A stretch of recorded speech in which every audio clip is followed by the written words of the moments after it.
아멘. 하나님 아버지 참 고맙습니다. 이렇게 연일 계속되어지는 무더위 속에서도 저희의 생각과 삶과 일상을 지켜주신 하나님께 진심으로 감사를 드립니다. 오늘 우리가 하나님의 말씀 앞에 서 있습니다. 하나님 우리에게 말씀하여 주시고 잘 가르쳐 주시옵소서. 잘 배우고 잘 익혀 이 험한 세상을 하나님의 말씀으로 넉넉히 이기는 자의 삶을 살아가게 하여 주옵소서. 종의 입술을 주께 의지하며 예수님의 이름으로 축복하며 기도하옵나이다. 아멘. 오늘 주보에 보시면 여러분들에게 이렇게 1부, 2부 설교 서머리 페이퍼를 제가 한 장씩 나눠드렸습니다. 이거를 잘 보시면서 오늘 말씀을 함께 나누었으면 좋겠어요. 자, 우선 하나님의 말씀 같이 읽도록 합니다. 누가복음 22장 39절에서 43절 이걸 보고 같이 읽도록 합니다. 시작. 예수께서 나가사 습관을 따라 감람산에 가심에 제자들도 따라갔더니 그곳에 이르러 그들에게 이르시되 유혹에 빠지지 않게 기도하라 하시고 그들을 떠나 돌 던질 만큼 가서 무릎을 꿇고 기도하여 이르시되 아버지여 만일 아버지의 뜻이거든 이 잔을 내게서 옮기시옵소서. 그러나 내 원대로 마옵시고 아버지의 원대로 되기를 원하나이다 하시니 천사가 하늘로부터 예수께 나타나 힘을 더하더라. 아멘. 제가 잊어버릴까 먼저 광고를 하나 하고 말씀을 나누도록 하겠습니다. 이번 주 토요일에는 우리 전국 남전도 연합회 총회가 저희 교회에서 있는데 특송 연습을 좀 해야 됩니다. 그래서 우리 남자 회원님들께서는 점심 식사를 하시고 1시 10분에 1층이죠? 저는 1층인가요? 네, 1층 예배실이라고 했는데 아마 성가대실 연습실이겠죠? 네, 거기에서 좀 모여주시면 같이 연습을 좀 하도록 하겠습니다. 꼭 참고해 주셔서 연습 시간에 좀 같이 좀 참여해서 풍성한 특송이 좀 될 수 있도록 협력을 해 주셨으면 좋겠습니다. 휴가들 잘 다녀오셨나요? 아직 안 가셨군요. 다녀오신 분들도 있고 지금 휴가를 계획하고 계신 분들도 있습니다. 제가 지난주에 올바른 휴식법에 대해서, 휴가에 대해서, 쉼에 대해서 여러분에게 말씀을 좀 전했는데 꼭 세 가지를 배려하라고 여러분에게 추천해 드렸습니다. 첫째는 영혼의 휴식, 둘째는 뇌의 휴식, 세 번째 몸의 휴식. 이 세 가지를 잘 배려하고 이 세 가지 휴식이 있어야 여러분의 휴식이 노동해지지 않고 그리고 희년의 기쁨이 있다. 희년은 묶여있는 것이 다 풀리는 시간들이에요. 그러니까 휴가 다녀온 다음에는 더 새로워지고 더 힘이 있어지고 더 생글생글한 모습이 나타나야 됩니다. 휴가를 다녀왔음에도 불구하고 예배 시간에 꼬박꼬박 졸면 목사님 나는 휴가를 잘못 보냈습니다 라고 하는 것으로 제가 이해를 하게 될 것 같아요. 자, 여러분 잘 쉬어야, 그리고 올바르게 쉬어야 멀리 뛸 수 있습니다. 따라하겠습니다. 잘 쉬어야 멀리 갈 수 있습니다. 할렐루야. 지금 요즘 우리가 시리즈 설교를 계속하고 있습니다. 그래서 여러분께서 연결되기만 하면 새로운 인생의 출력을 얻을 수 있는 출구, 그리고 충전소를 제가 5개를 설명해 주고 있는데 첫 번째 주일에는 제가 기도에 대해서 말씀을 드렸어요. 기도가 뭐라고 했죠? 전, 통, 열, 무. 2주 전에 설교를 기억한다는 것은 이거 놀라운 기적입니다. 기도는 전하다, 기도는 통로다, 기도는 열쇠다, 기도는 무기다. 좋습니다. 오늘은 여러분들에게 우리가 어떻게 보면 좀 쉽게 생각할 수 있는 주제라고 생각이 되는데 그러나 제가 이번 주 설교를 준비하면서 책을 9권을 제가 읽어봤어요. 그런데 우리가 지금 다루고자 하는 이 습관이라는 이 주제가 결코 가볍지 않은 주제라는 것을 제가 많이 깨닫게 되었습니다. 우리가 일상생활 속에서 이미 익숙해져 있는 이 습관을, 좋은 것을 몇 개만 이렇게 걸어놔도 여러분의 인생 속에 새로운 출력이 나타날 수 있습니다. 그러니까 작은 좋은 습관은 여러분의 일생을 바꿔놓을 수 있고 운명과 미래와 삶을 바꿔놓을 수가 있습니다. 그런 관점에서 말씀을 좀 잘 들어주셨으면 좋겠습니다. 제가 최근에 책을 읽다 보니까 이런 내용을 보게 되었습니다. 제목이 재미있어요. 고스톱이 주는 교훈. 세상 모든 것에는 다 배울 점이 있지 않습니까? 어떤 분이 고스톱을 하는 걸 이렇게 보니까 거기서 지혜가 생기더라는 거예요. 무슨 지혜가 있냐면, 첫째, 낙장불입. 뭔 뜻인지 아세요?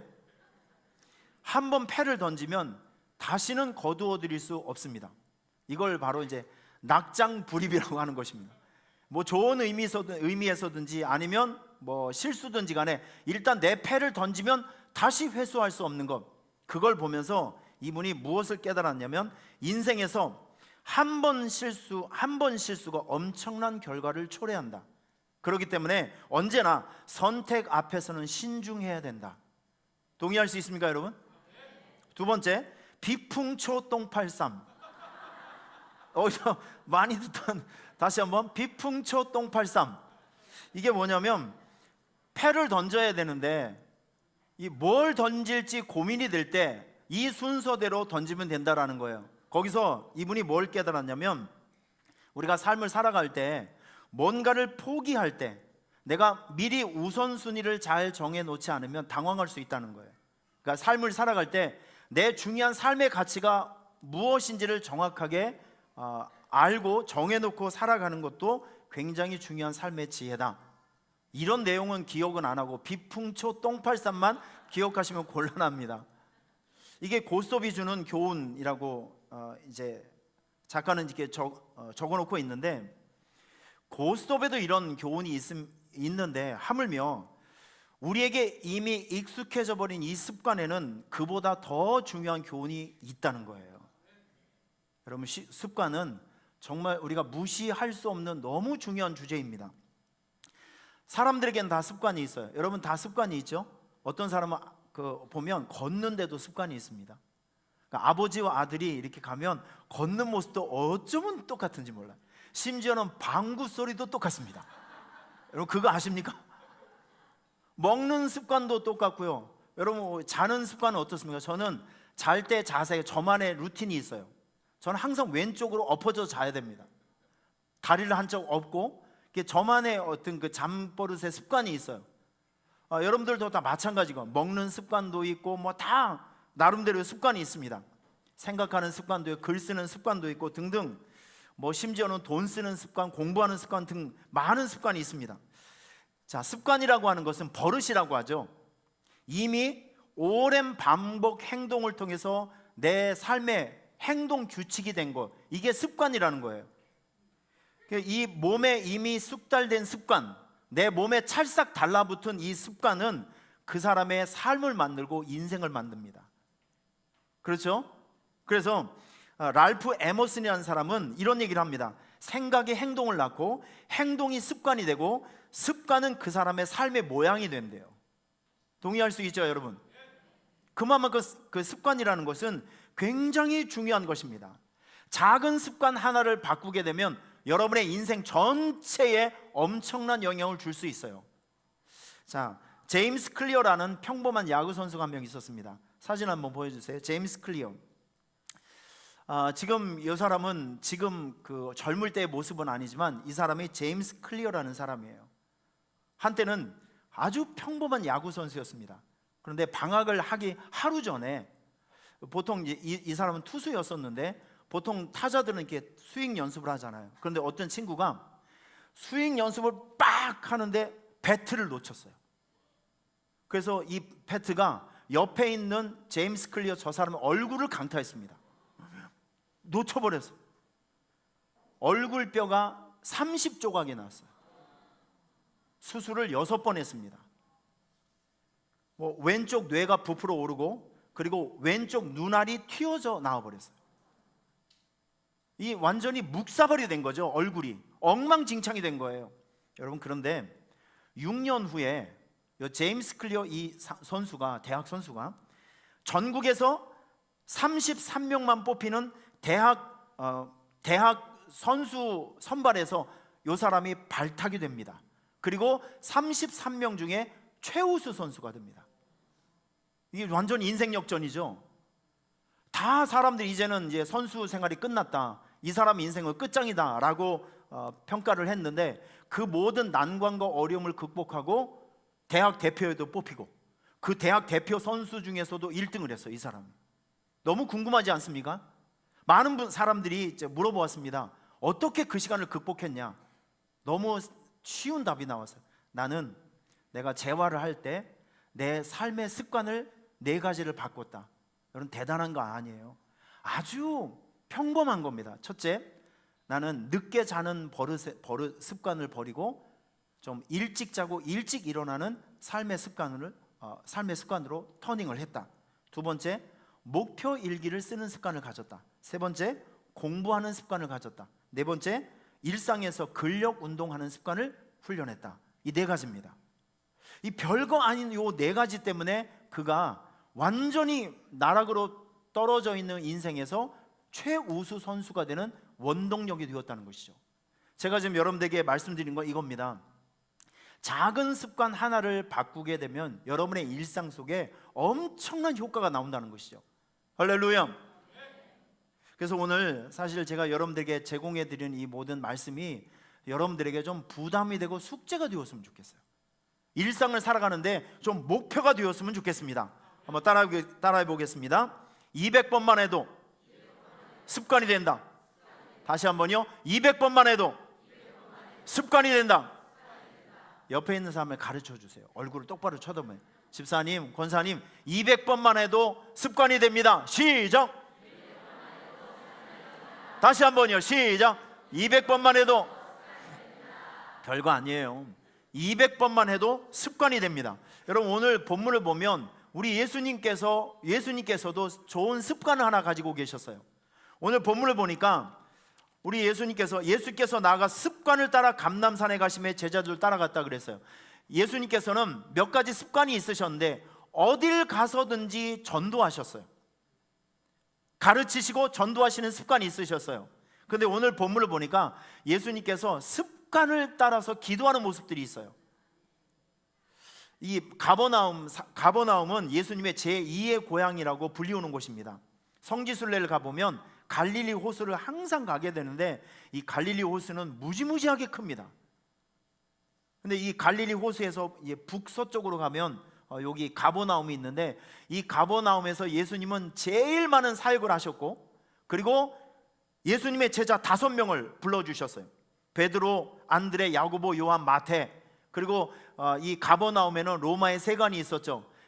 마태의 직업이 뭐였습니까? 세리죠. 세관입니다. 그래서 돈도 많이 띄어먹고 부자로 살고 있었던 마태가 그 가버나움 동네에서 예수님의 부름을 받아서 제자가 된 것이 바로 가버나움이에요. 자, 그런데 이 가버나움 사람들은 가장 많은 기적을 보았고 예수님께서 참 많은 사람을 고쳐주셨어요. 베드로의 장모도 병을 고쳐주셨고, 각색 귀신 들린 자, 지붕을 뚫고 내려온 환자, 중풍병 환자도 고쳐주셨고, 그러니까 이 가버나움은 기적이 일상이에요. 매일매일 기적을 보았습니다. 그런데 어찌된 영문인지 가버나움 사람이 영적으로 가장 강팍해서 예수님의 기적을 가장 많이 보았던 가버나움 사람들이 예수님을 가장 많이 믿지 않았다는 거예요. 오늘 이 자리에 계신 여러분들은 매일매일 예배드리고 말씀을 듣는데 진짜 여러분들에게 있어서 예수가 누구인지를 다시 한번 질문해 보시길 바랍니다. 예수님이 누구이십니까? 라는 질문을 받았을 때 여러분의 입속에는 당연히 이 말이 나와야 됩니다. 예수님은 나의 구원자이십니다. 이 고백이 너무 쉽게 나오셔야 돼요. 할렐루야. 제가 질문해 드립니다. 예수님은 누구이십니까? 나의 구원자야. 이게 제일 중요한 겁니다. 도와주시는 분이 인도해 주시면 이건 나중이고요. 예수님께서 이 세상에 오신 목적이 무엇이냐면 저와 여러분들을 위해서 대신 죽어주심으로 그 예수님을 믿는 사람들에게 구원을 주시는 은혜를 주시기 위해서 예수님은 이 세상에 오신 것입니다. 그래서 예수를 믿으면 누구든지 어떤 죄에 있든지 간에 용서함 받고 하나님의 자녀가 될 은혜가 있는 거예요. 믿습니까? 예수님은 누구의 구원자? 나의 구원자. 예수님은 누구이십니까? 나의 구원자. 두 말이 필요 없어요. 여러분, 이런 고백이 여러분들에게 꼭 있기를 축원합니다. 마가복음 1장을 보면 예수님의 일상이 굉장히 복잡합니다. 많은 일을 하셨습니다. 환자도 만나시고 상담도 하시고. 그런데 마가복음 1장에 보면 새벽 아직도 밝기 전에 예수께서 일어나 나가 한적한 곳에 가서 기도하시더니 이런 말씀이 있습니다. 예수님은 일을 시작하기 전에 기도하는 습관이 있었다는 것이죠. 어디 가서든지 복음을 전하는 전도의 습관도 있었지만 예수님의 습관은 먼저 길을 떠나기 전에, 어떤 일을 시작하기 전에, 어떤 사람을 만나기 전에, 어떤 일들을 시작하기 전에 먼저 기도하는 습관이 있었다는 거예요.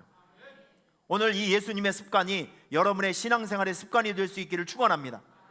일하기 전에 기도하는 것, 선택하기 전에 기도하는 것. 사업하시는 여러분, 사업의 일을 시작하기 전에 셔터문을 열어놓으시고 바쁘게 움직이지 마시고 그 자리에서 잠깐만 멈춰서 하나님, 내가 오늘 사업을 시작합니다. 오늘 나의 하루를 하나님 당신의 능력으로 축복해 주옵소서. 나의 모든 일정을 당신의 손에 올려드리오니 주장하여 주시고 붙잡아 주시고 함께 해달라고 먼저 기도하고 사업을 시작하고, 먼저 기도하고 공부를 하고, 먼저 기도하고 선택을 할 수 있기를 축원합니다. 먼저 기도하는 습관, 이게 예수님의 습관이었어요. 여러분, 기도한다는 것은요, 하나님을 존중한다는 의미예요. 하나님을 존경한다라는 뜻입니다. 그런데 성경을 보면 잠언 22장에 보면 하나님을 존경하고 존중하는 사람에게 나타나는 은혜가 있어요. 겸손과 여호와를 경외함의 보응은 재물과 영광과 생명이다. 우리 하나님을 내 하나님으로, 아버지로, 나의 구원자로 존중하고 인정하고 먼저 기도하면 재물과 영광과 생명이라는 보너스를 여러분에게 주신다는 것이죠. 믿습니까? 먼저 기도하는 것은 결코 손해가 아닙니다. 할렐루야. 성공의 비결이고 승리의 전략인 것을 꼭 믿으시기를 축원합니다. 아브라함의 종이 며느리, 이삭의 부인을 찾으러 갔잖아요. 아브라함의 며느리를 찾으러 갔습니다. 그런데 그가 아브라함의 고향에 도착해서 제일 먼저 한 것은 사람을 만나기 전에 먼저 기도하는 거예요. 그가 이르되 우리 주인 아브라함의 하나님 여호와여, 원컨대 오늘 나에게 순조롭게 만나게 하사 내 주인 아브라함에게 은혜를 베푸시옵소서. 사람을 고르기 전에, 사람을 만나기 전에, 하나님, 내가 너무 고통스럽게 인위적으로 사람을 만나는 것이 아니라 너무 순전하게 하나님께서 먼저 가셔서, 앞서 가셔서 내가 그 사람을 만날 수 있도록 나를 도와주시옵소서. 여러분, 이 일을 시작하기 전에, 어떤 것을 먼저 행동하기 전에, 어떤 길을 가기 전에, 선택하기 전에 먼저 기도하는 습관들이 여러분들에게 꼭 있기를 축원합니다. 할렐루야.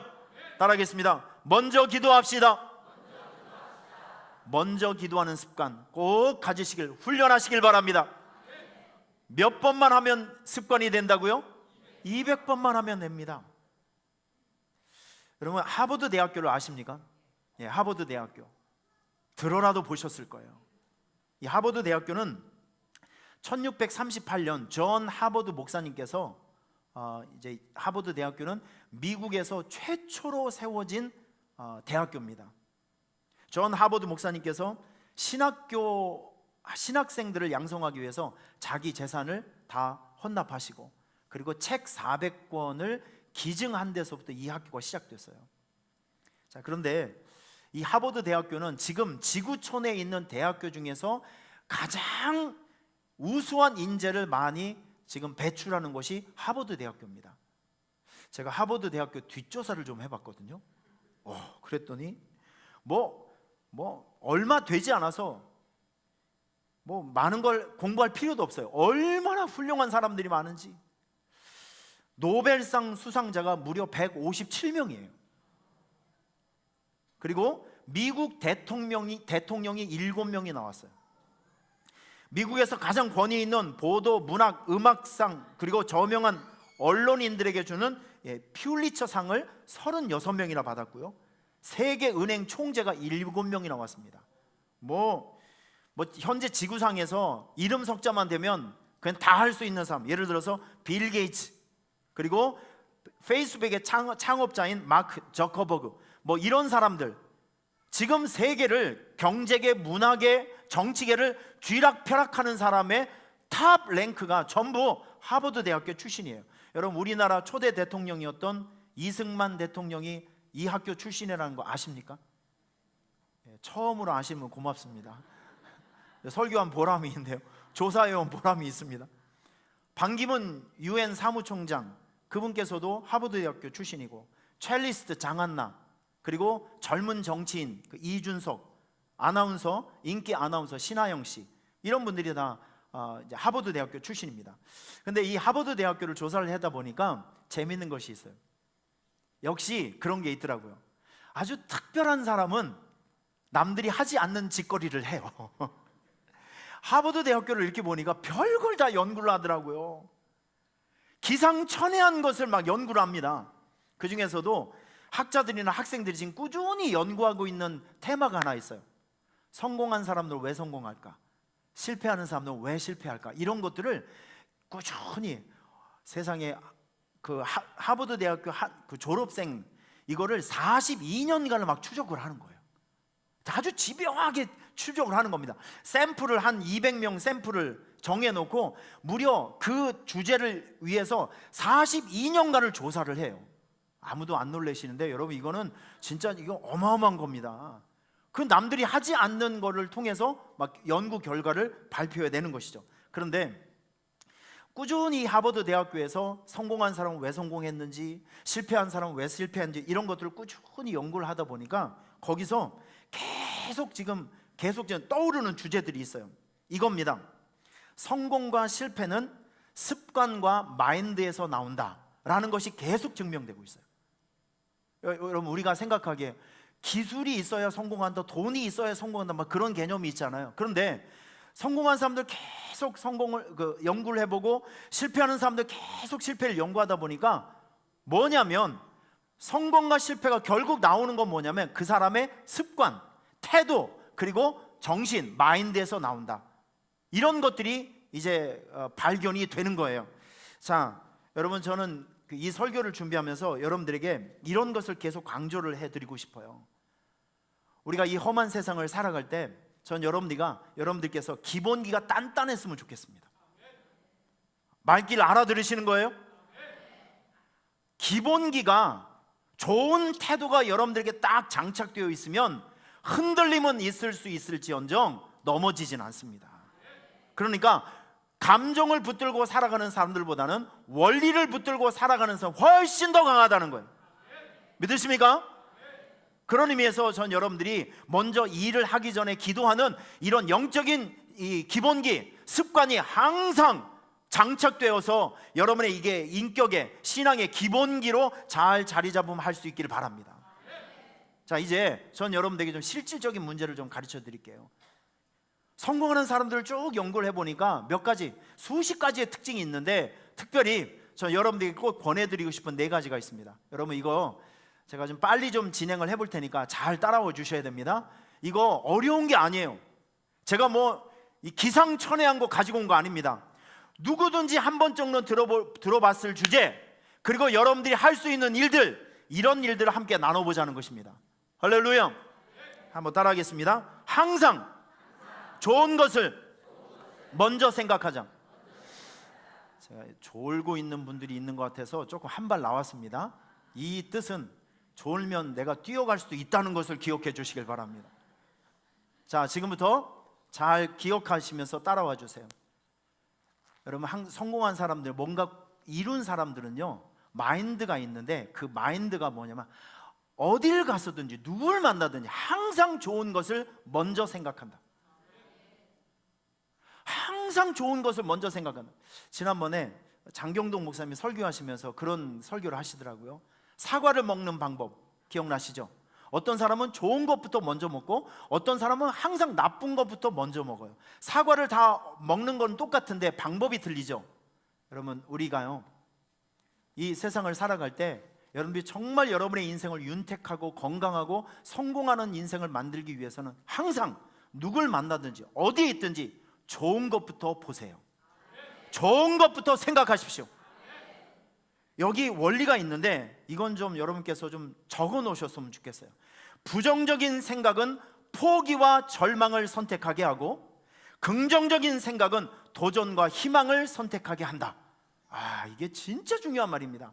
자, 한번 따라하겠습니다. 부정적인 생각은 포기와 절망을 선택하게 하고, 긍정적인 생각은 도전과 희망을 선택하게 한다. 그 좋은 샘플이 다윗의 이야기입니다. 골리앗과 전쟁이 있을 때, 골리앗은 제가 1m 이제 80인데 골리앗의 키는 2m 70 이상이 되었습니다. 저보다도 1m가 더 큰 거죠. 이건 괴물입니다. 사람이 아니라 괴물이죠. 그러니까 이스라엘 군사들이 봤을 때 자기하고 이 골리앗과 싸우면 싸움이 안 되는 거예요. 그래서 사람들은 이미 안 된다라는 생각, 내가 진다라는 생각을 가지고 있었기 때문에 도망갔어요. 굴 속에 숨어버렸습니다. 그런데 다윗의 생각은 달랐어요. 다윗은 이런 생각을 했습니다. 저놈 골리앗에게는 하나님이 없고 나에게는 하나님이 있지 않은가, 이런 생각을 했다니까요. 다윗이 이런 생각을 했습니다. 내가 들판에서 양을 칠 때 하나님께서 곰의 이빨과 곰의 발톱과 사자의 이빨에서 나를 보호해 주셨다. 그때도 보호해 주셨던 하나님께서 내가 골리앗 앞에서 서 있을 때도 하나님께서 나를 지켜주시지 않겠는가? 그에게는 칼이 있지만 나에게는 사람의 칼을 부서뜨릴 수 있는 하나님의 능력의 손이 있지 않은가? 이런 긍정의식과 긍정적인 생각, 그리고 결정적인 거, 하나님은 단 한 번도 사람과의 싸움에서 져본 일이 없다. 그 하나님의 손이 나를 붙들고 있기 때문에 내가 그를 이길 수 있다.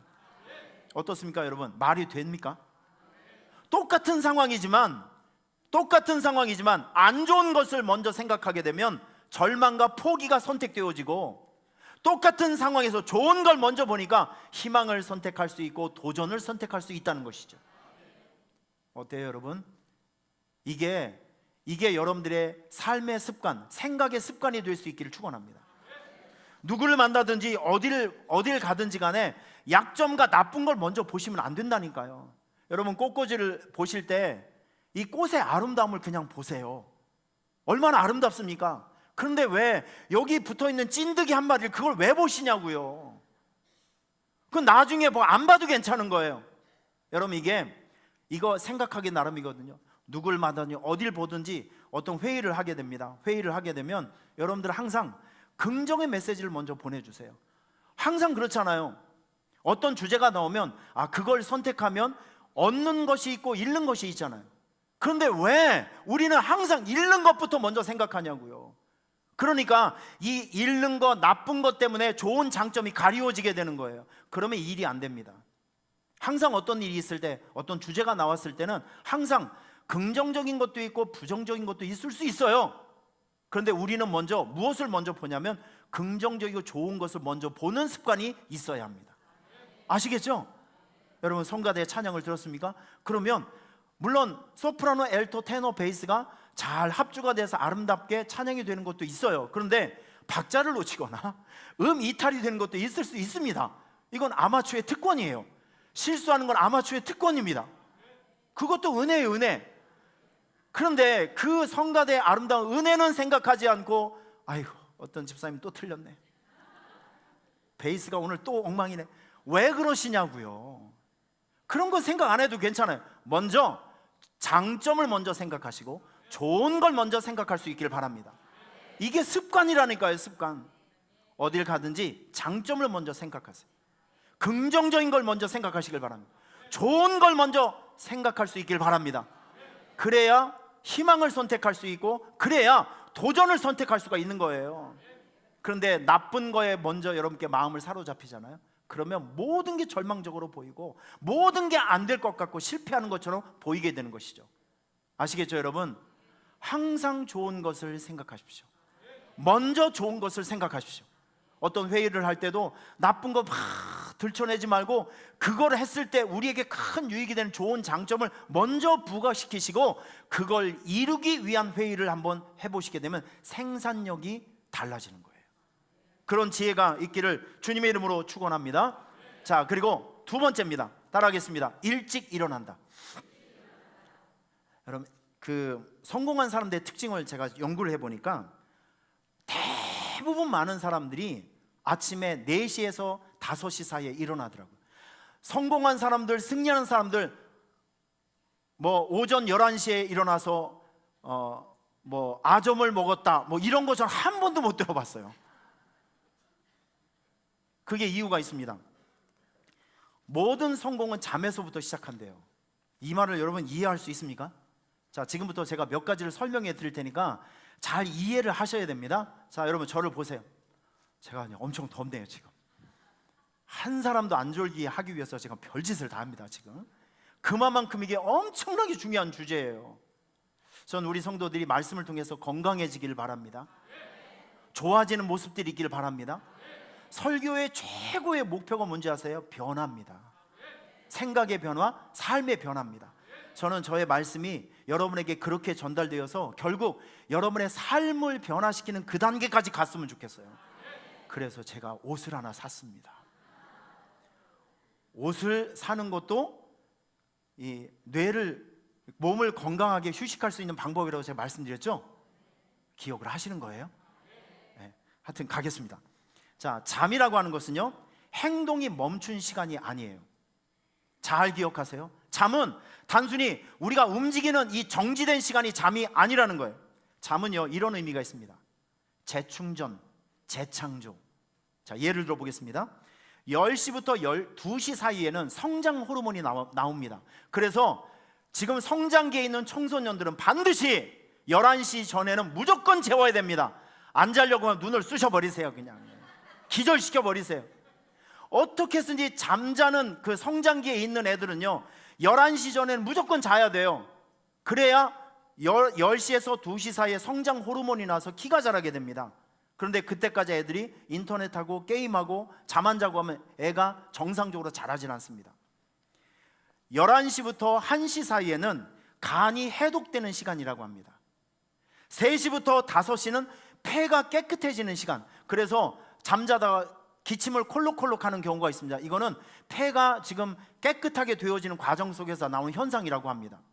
그리고 5시부터 7시 사이에 새벽에 대변이 만들어지는 시간이라고 합니다. 보세요 여러분, 잠자는 시간 동안에 이런 일들이 우리 몸 안에서 일어나고 있어요. 성장하고 재창조하고 그리고 수리하고 회복되는 시간입니다. 이런 그 잠을 아주 일찍 자고 일찍 일어나게 되면 어떤 혜택이 있냐면, 여러분 이런 말이 있더라고요. 아침을 지배하는 자 인생을 지배할 수 있다. 이게 무슨 뜻이냐면, 아침에 여러분께 눈을 딱 뜨게 되면 뭐가 좋아지냐면 집중력이 좋아지고요. 그리고 아침 시간이 어떤 생각이 많냐면 창의적인 생각이 막 돌아다니는. 그러니까 아침에 5시부터 7시 사이 아침이 이 오후 시간에 7시간, 8시간 그때보다 훨씬 더 많은 집중력과 생산력이 있는 시간이에요. 창의력이 있는 시간. 이 시간에 무엇을 해야 하냐면 2가지 하시면 됩니다. 첫째, 하루를 위해서 기도하자. 하루를 위해서 기도하시고, 2번째, 일과 노트를 쓰는 겁니다. 일과 노트. 제가 이게 여러분들에게 얼마나 좀 이렇게 좀 전달될 수 있을지 참 이제 두렵고 떨리는 마음으로 제가 여러분들에게 꼭 말씀드리고 싶은데, 이게 여러분들의 저는 습관이 되었으면 좋겠습니다. 습관. 예를 들어서 저를 한번 샘플로 삼아서 여러분에게 말씀드릴게요. 목회자는요, 목사의 하루는 굉장히 많은 일을 합니다. 주일이면 설교를 하죠. 설교는 어떤 면에서 보면 목회의 가장 아름답고 보람 있는 순간이죠. 그런데 평상시 때 목회자의 삶은요, 참 많은 일을 합니다. 제일 중요한 것은 설교 준비, 기도하는 시간, 그리고 상담, 신방. 그리고 저 같은 경우에는 여러분들을 이끌고 가기 위해서는 제가 먼저 연구하고 공부하고 기획하는 시간이 있어야 돼요. 이 시간이 저에게는 굉장히 중요한 순간이면서도 굉장히 어렵고 힘든 시간이에요. 그리고 가끔 노예에서 무슨 일을 한다든지 교단에서 무슨 일을 하면 우리 교회 일이 아니지만 다른 일도 함께 해줘야 돼요. 저의 일상을 보면 진짜 많은 일이 하루에 이렇게 지나가게 됩니다. 그런데 이 많고 복잡한 일들 중에서 오늘 내가 이 일을 꼭 해야지라고 하는 일과 노트가 없이 하루를 지나가게 되면요, 하루가 꽝이에요. 아무것도 못합니다. 그런데 아침에 일찍 일어나서 하루를 묵상하고 하루를 생각하고 일과 노트, 내 삶의 리스트를 적어보는 거예요. 내가 오늘은 이런, 어떨 때는 저는 17번까지 나갈 때도 있어요. 저 같은 경우에는 17번까지. 그렇게 많은 일. 그런데 이거를 적어놓고 항상 보면서 하게 되면 거의 놓치는 법이 없어요. 하루가 아주 빵빵하게 채워져 가게 됩니다. 지금 이해가 되는 거예요, 여러분? 그래서 전 이게 저에게 굉장히 많은 유익함을 주게 됩니다. 그래서 여러분들 이런 것을 추천해 드리고 싶어요. 어떤 것을 생각하고 잘 실천이 되지 않을 때는 이런 기법을 사용했으면 좋겠습니다. 따라하겠습니다. 자성 예언. 따라해 보세요. 자성 예언. 내가 내 삶을 향해서 미리 예언을 하는 거예요. 제가 요즘 실천하고 있는 것 중에 하나가 뭐냐면, 저는 밥을 먹을 때 남들보다 속도가 1.5배는 빨라요. 나는 거의 다 먹으면 사람들이 이제 2숟갈 뜨고 있어요. 저는 밥 먹는 습관이 좀 빠르더라고요. 근데 결코 이거는 좋은 습관이 아닙니다. 그리고 어디 신방 가서 제가 숟가락을 놓으면 집사람들이 화를 내요. 이제 본격적으로 혁띠를 불고 먹으려고 하는데 제가 이제 내려놓고 있으니까 못 드시는 거예요. 이제 속도를 좀 늦춰야 되는데 잘 안 되더라고요. 제가 요즘 제 식사 습관을 하기 위해서 제가 몇 가지 실천하고 있는 것 중에 하나가 뭐냐면 이겁니다. 식사하기 전에 이렇게 외칩니다. 나는 안 따라 하셔도 괜찮아요. 나는 밥을 천천히 먹는다. 국물을 먹지 않는다. 물을 많이 마시지 않는다. 밥을 먹기 전에 과일을 먼저 먹는다. 이런 것들이요. 이런 거를 어떤 행동을 하기 전에 먼저 내가 말로 미리 한번 해보는 겁니다. 그러면 결단력이 생겨요. 왜 이렇게 비웃으시죠? 내가 해보니까 이게 자성 예언이라는 기법이에요. 여러분들이 정말 하루의 일과 속에서 꼭 이루고 싶은 일이 있다면 더도 말고 세 가지만 결정하세요. 세 가지. 여러분의 일과 속에서 오늘 이거 내가 세 가지는 반드시 해야 된다 라고 하는 이 세 가지 리스트를 딱 만들어 놓고 항상 예를 들어서 수요일 날, 직장인들의 수요일이에요. 영업하시는 분들의 수요일입니다. 오늘 세 가지 실천해야 될 것. 첫째, 나는 오늘 새로운 고객을 10명 만날 것이다. 이게 목표입니다. 두 번째, 미뤄왔던 견적서나 보고서를 반드시 오늘 끝내서 보내준다. 세 번째, 일과를 열심히 살고 수요 예배에 참석한다. 요 세 가지입니다. 아니, 수요일 날 우리 영업하시는 분들, 직장인들의 하루라고 생각해 보세요. 이 세 가지를 목표를 삼았습니다. 그러면 아침에 세워놨던 이런 자금자금한 목표들이 결국 여러분의 인생을 그 목표 안으로 끌고 가는 힘이 된다니까요. 이런 것들을 아침에 일과 노트를 만들어 놓고 시작해 보시라고요. 그러면 여러분의 삶이 굉장히 쫀득쫀득해지고 생산이 많이 생산되는 그런 삶으로 변화될 것입니다. 이해가 되십니까, 여러분? 그래서 여러분들께서는 항상 그냥 되는 대로 살지, 뭐 그냥 내키는 대로 감정대 그런 것이 아니라 항상 아침에 좀 일찍 일어나셔서 좋은 컨디션을 가지고 하나님께 기도해 가면서 오늘 내가 해야 될, 놓치지 말아야 될 일들을 정확하게 지정해 놓고 정해 놓고 따라가고 그걸 추진해 갈 수 있는 여러분의 삶의 습관을 꼭 만들어 주시기를 주님의 이름으로 부탁합니다. 이거 꼭 실천해 보세요. 저는 이게 익숙해져 있는 상태이기 때문에. 그런데 이런 걸 했을 때하고 안 했을 때하고 차이가 너무 많이 나요. 그러니까 여러분들에게 아침에 일찍 일어나서 일과 노트, 리스트를 만드는 작업들이 일상이 될 수 있기를 축원합니다. 할렐루야. 옆에 있는 사람에 격려합시다. 일과 노트를 씁시다. 일과 노트를 씁시다. 더도 말고 세 가지만 정해놓으세요. 딱 세 가지만. 그러면 그게요, 여러분, 이 목표를 정해 놓은 그 자체가 벌써 80% 성공이래요. 전 그 말에 동의합니다. 목표가 정해지게 되면 사람이 자연스럽게 방법론이 생각되어지게 되거든요. 그런데 목표 자체가 없으면 하루가 흐지부지 되는 겁니다. 이거는 정말 무서운 일이에요. 아침에 일찍 일어나는 습관을 가지시길 바랍니다. 일찍 일어나서 기도하고 일과 노트를 쓰세요. 아침 시간에.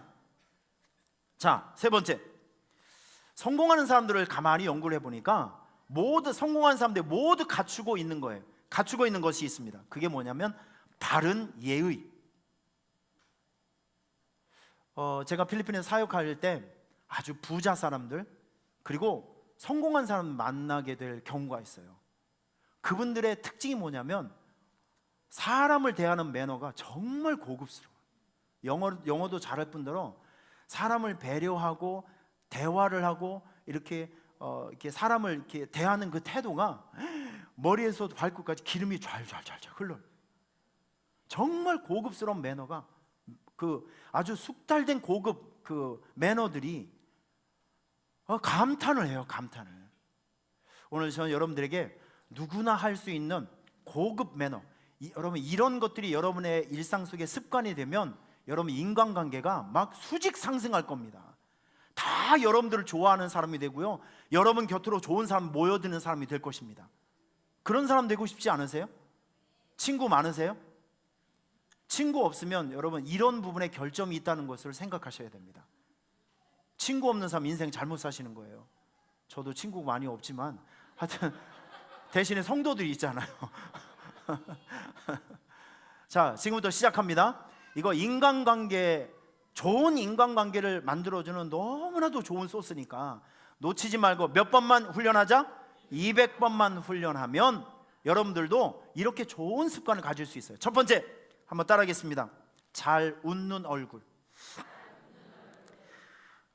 이 웃는 얼굴은요, 아무리 강조해도 지나치지가 않아요. 사진을 보여드리겠습니다. 사진을 보여주세요. 우리 신주희 집사님께서 이쁘다 그렇게 얘기를 했어요.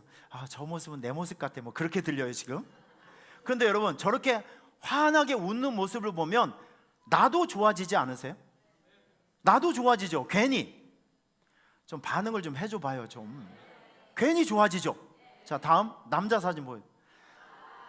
도대체 얘는 왜 이렇게 잘생긴 거야 진짜. 내 전성기를 초월하는 인물이야. 아주 그냥 따라갈 수가 없어. 저 인간은 뭐 머리끝부터 발끝 다 완벽하지 않습니까? 아니 저렇게 웃고 있는데 어떤 여자분께서 심장이 안 움직여요. 그러면 그런 사람은 심장이 없는 사람이죠. 저렇게 잘생긴 남자가 여러분 앞에서 이렇게 상냥하게 웃고 있으면 기분이 어떻겠냐고요. 이겁니다. 이거 여러분, 사람은 잘생기고 못생기게 문제가 아니라 인상이 문제라는 거예요. 그래서 저는 설교할 때도 제가 항상 너무 심각한 표정이 나오지 않도록 웃는 인상으로 설교하기 위해서 엄청 노력하고 있어요. 이게 잘 안 되지만 하여튼 그렇게 해보려고 마음으로는 무척 노력하고 있어요. 지금 우리나라 대한민국에서 가장 부흥 강사님이 유명하신 분 누군지 아세요? 장경동 목사님하고 김문호 아니 고영철 목사님은 가성비는 좋은데 별로 유명하지가 않아. 누구가 잘 안 불러줘. 그런데 장경동 목사님하고 김문호 목사님이 누가 뭐래도 지금 최고의 부흥 강사님이십니다. 이분들의 특징이 뭐냐면 그분들은 잘 웃질 않으요. 잘 웃기시는 분들이시죠. 그런데 여러분, 이게 있습니다. 사람들을 볼 때 심각한 얼굴을 보면 겁나요. 그런데 이렇게 생글생글, 보거마 다시 한번 나와주렴. 보거마 나와라 오바. 이렇게 생글생글 웃으면 이런 사람들은 가까이 하고 싶어요. 또 만나고 싶고요. 맞죠? 자, 물어보겠습니다. 웃는데 돈 내는 사람 나와보세요. 웃는데 돈 내는 사람 나와보세요. 웃음은요 최고의 영업 방법입니다. 웃음은 최고의 전도 방법입니다. 장로님, 운전하시다가 손님 오시면 버럭 성질내면 왜 내 차를 탔어요? 이러십니까? 아니면 내 차를 타주셔서 고맙습니다 이렇게 웃으면서 하십니까? 예, 여러분, 웃으면 진짜 복이 와요. 꿈 같은 복이 옵니다. 200번만 자꾸 웃으세요. 사람 만나면 의식적으로 나는 바보가 됐다라고 생각하면서 그냥 웃어주세요. 여러분, 이게 인간관계의 최고 좋은 영업 방법입니다. 웃는 인상을 훈련해 주시길 바랍니다. 할렐루야. 자, 그리고 옷을 잘 입으셔야 됩니다. 이 사람이, 이 옷은요 그냥 내 수치를 가리는 도구가 아니라 나를 이쁘게 포장하고 있는 너무 중요한 내 홍보 수단이 바로 옷이라는 거예요.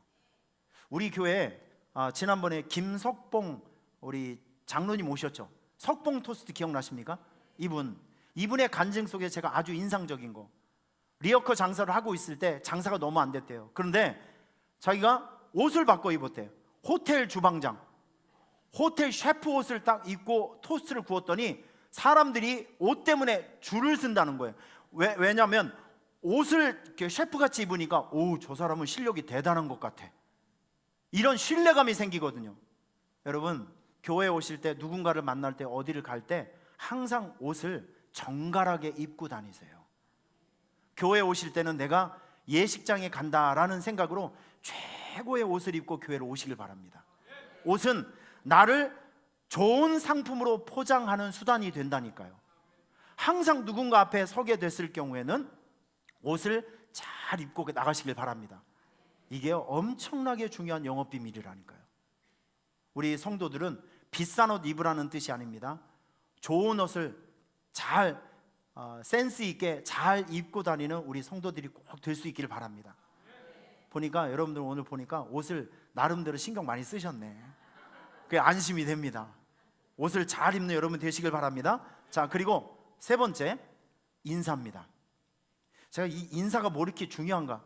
여러분, 인사는요 대인관계에 있어서 굉장히 중요한 고급 매너 중에 하나입니다.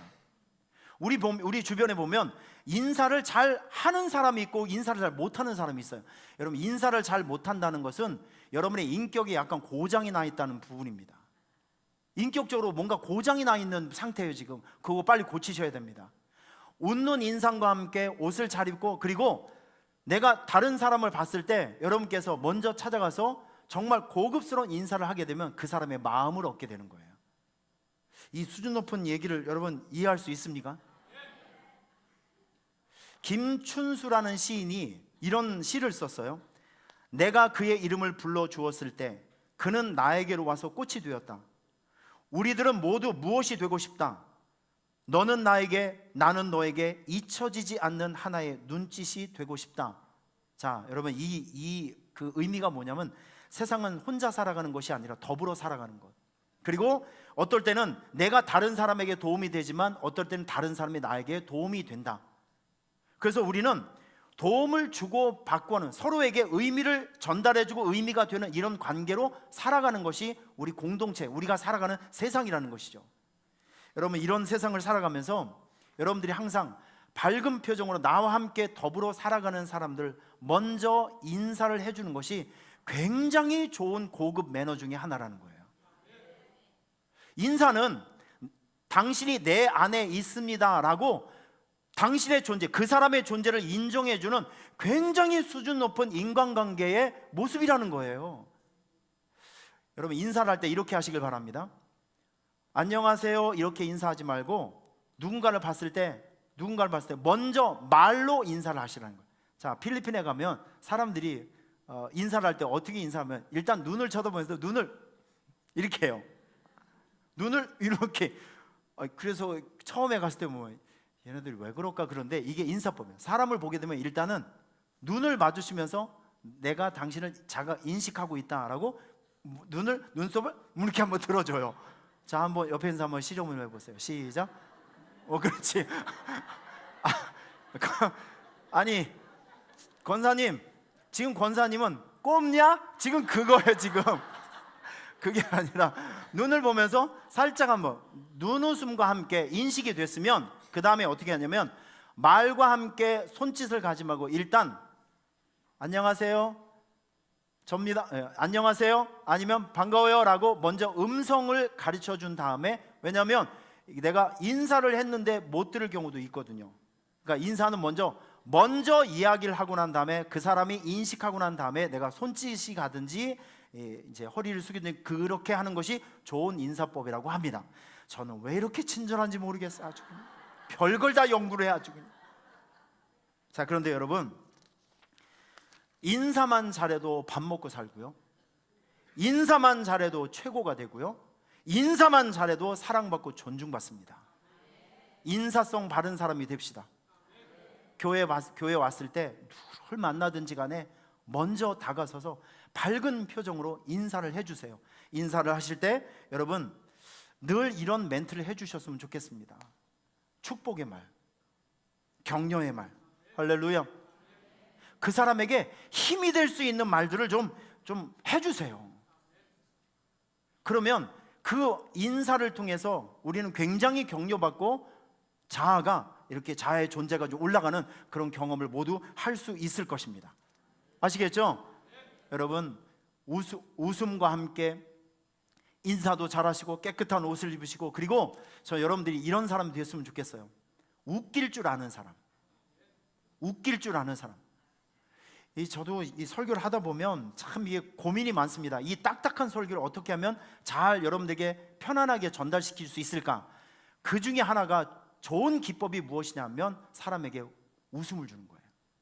아까 김문훈 목사님, 장경동 목사님 그 말씀을 드렸지만 이 웃음을 전달해 주니까 사람들이 그 사람을 좋아하게 되는 거예요. 어떤 사람은 어떤 단체에 가면 그 사람이 들어오면 그 좋았던 분위기가 불을 꺼트리는 사람이 있고, 그 사람이 오면 막 난리가 나는 사람이 있어요. 여러분, 우리가 남 앞에 섰을 때 남들을 두세 번 웃길 수 있는 여러분의 레퍼토리는 좀 가지고 있었으면 좋겠습니다. 웃길 줄 아는 사람, 유머를 훈련해 주시길 바랍니다. 이런 사람이 되면 여러분의 인간관계의 수준은 훨씬 더 올라간다는 거예요. 할렐루야. 꼭 귀담아 주시길 바랍니다. 훈련해 주시길 바랍니다. 몇 번만 하면 200번만 하면 습관이 될 수 있습니다. 자, 마지막으로 일단 저지른다. 따라하겠습니다. 일단 저지른다. 지금은 이제 고인이 되셨지만 우리나라의 패션 디자인계에서 최고봉이었던 분이 있어요. 앙드레 김. 예. 근데 이분의 이름이 혹시 기억나십니까? 원래 이름? 김복남. 이분하고 이미지하고 너무 좀 안 어울리지만 하여튼 이분이 그 살아계시면서 어떤 강연을 한다든지 거기에서 TV 프로그램에서 강의를 한다든지 할 때 제가 굉장히 인상적으로 들었던 말이 있습니다. 이분의 일과는 뭐냐면 아침에 일찍 일어나서 샤워를 한 다음에 자기 그 책상에 신문 10개를 쫙 펴놓는대요. 신문 10개. 대한민국에서 나오는 모든 신문은 다 쭉 펴놓는 거예요. 그리고 1시간이건 2시간이건 노트를 가지고 다니면서 오늘의 이슈를 막 찾아내는 거예요. 오늘. 그런데 이분이 하는 작업이 무엇이냐면 지금 한국이 돌아가는 리듬, 흐름, 세계가 돌아가는 흐름, 이 속에서 내가 오늘 사무실에 가서 써먹을 수 있는 게 있는 건지 없는 그거를 선별해내는 거예요. 그러면서 여기에서 10가지 신문에서 다 이제 자기가 도전받고 써먹을 수 있는 거 이렇게 적어놓은 다음에 반드시 사무실에 가서 즉각 한번 해보는 겁니다. 이거 저는 여러분들에게 이런 삶의 패턴들이 있었으면 좋겠어요. 무엇이냐면 살아가다 보면 분명히 좋은 것을 보게 될 경우가 있어요. 좋은 걸 듣게 된 경우가 있어요. 오늘 좀 전에 여러분 잘 웃고 먼저 인사를 하십시오, 뭐 이렇게 하십시오라고 제가 말씀드렸어요. 그러면 이거를 내일로 미루고 다음 주로 미루면 지금 받았던 이 도전과 영감은 다 없어진다는 거죠. 여러분 세상에서 제일 무서운 사람은 책 한 권 읽고 살아가는 사람이 제일 무섭대요. 남의 소리를 안 듣는 사람이 제일 무서운 겁니다. 어떤 걸 좋은 걸 듣게 될 경우에는요 반드시 즉각 실천을 하셔야 돼요. 따라하겠습니다. 일단 저지른다. 이게 여러분들의 습관이 되셔야 돼요. 오늘 지금 이 얘기를 들었으면 그러면 바로 그걸 한번 해보는 겁니다. 여러분 이렇게 즉각적으로 실천하는 이 빠른 수용성, 빠른 실천력이 여러분의 삶에 굉장히 윤택하게 해준다는 것을 기억해 주시길 바랍니다. 김문우 목사님께서 이런 얘기를 합니다. 자기에게는 3가지 원초적인 욕심이 있다. 누구에게도 지지 않을 3가지 욕심. 첫째, 사람 욕심. 둘째, 배우려는 욕심. 셋째, 일하는 욕심. 이 3가지는 대한민국에서 최고다라고 스스로 자부를 하신대요. 근데 이 목사님께서 이렇게 얘기하십니다. 자기는 어느 교회를 가든지 어딜 가든지 항상 배우려는 의지를 가지고 그 현장을 본대요. 그래서 화장실에 가서 큰일을 보시다가 앞에 좋은 문구가 있잖아요. 그러면 이거를 다 띄어갖고 온대. 주머니에 넣고 뭘 좋은 걸 보든지 뭘 어디에서 뭘 배우면 반드시 그걸 가지고 자기 교회 가서 그걸 반드시 써먹는다는 거예요. 그래서 저렇게 탁월할 수 있구나. 여러분 살아가시면서 여러분들이 어딘가 뭔가 좋은 걸 배우고 좋은 걸 듣게 되잖아요. 좋은 걸 듣게 되잖아요. 그러면 이거 다음으로 미루지 말고 따라하겠습니다. 일을 저지르자. 즉각 한번 실천해 보는 겁니다. 그러면 이거 몇 번만 하면 이게 여러분들의 삶의 습관이 된다니까요. 미루는 것은 아무것도 안 됩니다. 즉각 실천해 주시길 바랍니다. 할렐루야. 여러분들에게 말씀드리고 싶은 것이 너무나도 많이 있지만 더 이상 하면 오히려 여러분들이 저에게 화를 낼 것 같은 분위기이기 때문에 자 정리를 하겠습니다. 여러분의 인생을 윤택하고 건강하고 성공을 만드는 습관, 오늘 아침에 내가 4가지를 말씀드렸습니다. 작은 습관 하나가 여러분의 인생과 삶을 완전히 바꿀 수 있습니다. 제일 첫 번째, 좋은 것을 먼저 생각한다. 할렐루야. 여러분 항상 좋은 것을 먼저 생각하시길 바랍니다. 장점을 먼저 볼 수 있기를 바랍니다. 두 번째, 일찍 자고 일찍 일어난다. 그럼 일찍 일어나서 뭘 할 것이냐? 첫째, 기도하고 둘째, 일과 노트를 만든다. 자, 세 번째, 아주 일상적인 거, 인간관계를 아주 훌륭하게 만드는 방법, 웃음을 훈련하십시오. 그리고 옷을 잘 입고 인사를 잘 하시고 남들을 웃길 수 있는 훈련을 하십시오. 유머 훈련을 할 수 있길 바랍니다. 그러면 아주 훌륭한 인간관계가 생겨지게 되는 것입니다. 그리고 듣고 배운 것을 일단 저지른다. 일단 실천해 본다. 그러면 여러분의 삶에 놀라운 변화가 생길 줄 믿습니다. 기도하겠습니다. 하나님 아버지, 하버드 졸업장보다 중요한 것은 좋은 습관입니다. 예수님처럼 항상 일과를 시작하기 전에 우리가 먼저 기도하는 습관이 있게 하여 주시고, 우리의 삶의 수준을 올려줄 수 있는 현실적인 좋은 습관들이 계속 훈련되어져서 우리 성도들의 삶이 날마다 업그레이드 되어지고 더 좋아지고 강력해지는 놀라운 은혜가 있게 하여 주옵소서. 예수님의 이름으로 기도하옵나이다.